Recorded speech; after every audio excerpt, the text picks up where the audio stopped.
Hello friends, ఇవాళ నేను ఈరోజు ఏం చేశానంటే ఇది వేఫల్ మిక్సర్ అంట. అంటే మనం ప్యాన్ కేక్ అంటాం కదా, మనం అయితే ఏం చేస్తాం, గోధుమ పిండి కొంచెం చక్కెర అవి కోడిగుడ్డు అవి వేసి చేస్తాం కదా. వీళ్ళు అట్లాంటిది ఏమీ లేకుండా రెడీమేడ్ పౌడర్ తెచ్చుకొని ఈ విధంగా మిక్స్ చేసుకొని ఎమర్జెంట్ పర్పస్కి అనమాట. ఇది ఈ విధంగా లిక్విడ్గా చేసుకొని ఈ వేఫల్ తయారు చేయడానికి ఒక సపరేట్ ఎక్విప్మెంట్ ఉంటుంది అన్నమాట. దాంట్లో మీద వేసేసి చూస్తున్నారు కదా, దానిపైన ఇట్లా ప్రెస్ చేసేస్తారు. పైన ప్రెస్ చేయగానే ఈ విధంగా వస్తుంది. ఇది ఒక చిన్న బ్రెడ్ ముక్కలాగా వస్తుంది, కానీ చప్పగా ఉంటుంది అన్నమాట. సో ఇది పిల్లలకి ఇస్తే మంచిది, ఎందుకంటే దీంట్లో ప్రోటీన్ ఇది ఉంటుంది కాబట్టి వాళ్ళు తింటారని ఇస్తారు. కానీ ఇప్పుడు చూడండి అబ్బాయి ఎట్ట తింటున్నాడో, అది వేసి ఇవ్వడమే తరువాయి. చూడండి, ఇది ప్రోటీను పౌడర్ అంట, అంటే బటర్ మిల్క్ అవన్నీ కలిసి ఉంటుంది. సో ఇది ఇచ్చాము ఈ అబ్బాయికి బ్రేక్ఫాస్ట్కి, మా బుడ్డోడికి తీసుకొచ్చి పెట్టాము. చూడండి వాడు ఏం చేస్తున్నాడు. అక్కడ పెడితే వాడు అది తినకుండా అక్కడికి వచ్చి టీవీ చూస్తున్నాడు.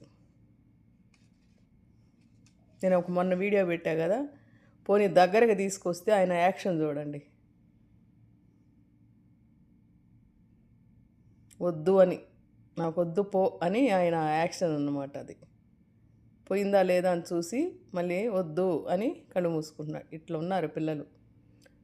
చూసారు కదా, పోయిందా లేదా అని గమనిస్తున్నాడు. ఎంత చెప్పినా వినలేదు, వద్దు అన్నాడు. సరే అని అక్కడ పెట్టేశాను. పోతే ఇప్పుడు ఏంటంటే ఇవాళ ఏం కర్రీస్ చేశాను ఏంటి అనేది మీకు చూపిస్తాను. ఇంకా ఆయన తినడని మేము డిసైడ్ అయిపోయింది. ఆయన ఉదయం నుంచి ఒక పాలు తాగాడు అంతే, ఇంకేం తినలేదు. సరే ఇవాళ గోంగూర పప్పు చేశాను. ఇది గోంగూర పప్పు చాలా బాగా వచ్చింది. ఇది ఆలువారగడ్డ అంటారు. ఆలువారగడ్డ అంటే మీకు తెలుసు కదా, అరరొట్టు. తర్వాత ఇప్పుడు నేను కాకరకాయ తాళింపు చేద్దామని పక్కన కోసి పెట్టుకున్నాము. ఇదేంటంటే మా చెట్లో కాసిన టమాటాలు. ఇవి రేపటికి టొమాటో పప్పు చేద్దామని పెట్టుకున్నాను. తర్వాత ఈ మా అమ్మాయి కోడలు వచ్చేసి ఫిష్ ఉంది, ఫిష్ ఫ్రై చేస్తానని రెడీ చేస్తూ ఉంది. ఇదేందో పాంఫ్రెట్ ఫిష్ అంట, పాంఫ్రెట్. అది మనం ఇండియాలో ఏమంటామో నేను మళ్ళీ గూగుల్లో సెర్చ్ చేసి మీకు పెడతాను.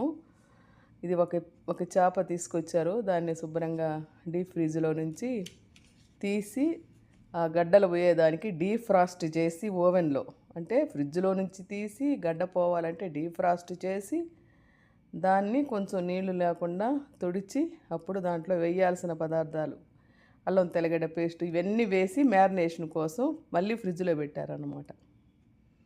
ఇది ఇప్పుడు దాన్ని ఫ్రై చేయాలి. ఇక్కడ వీళ్ళు ఏదన్నా ఫుడ్ మిగిలితే కనుక, నిన్నట వెజిటబుల్ బిర్యానీ చేశారు, అది కొంచెం మిగిలింది. దాన్ని ఈ విధంగా బౌల్స్లో మూతలు పెట్టకుండా పెట్టుకుంటారు. ఇదండి ఈ వీడియో. ఆ ఫిష్ ఫ్రై ఎలా చేయాలి, ఎలా చేస్తుంది అనేది నేను నెక్స్ట్ వీడియోలో మీకు అప్డేట్ చేస్తాను.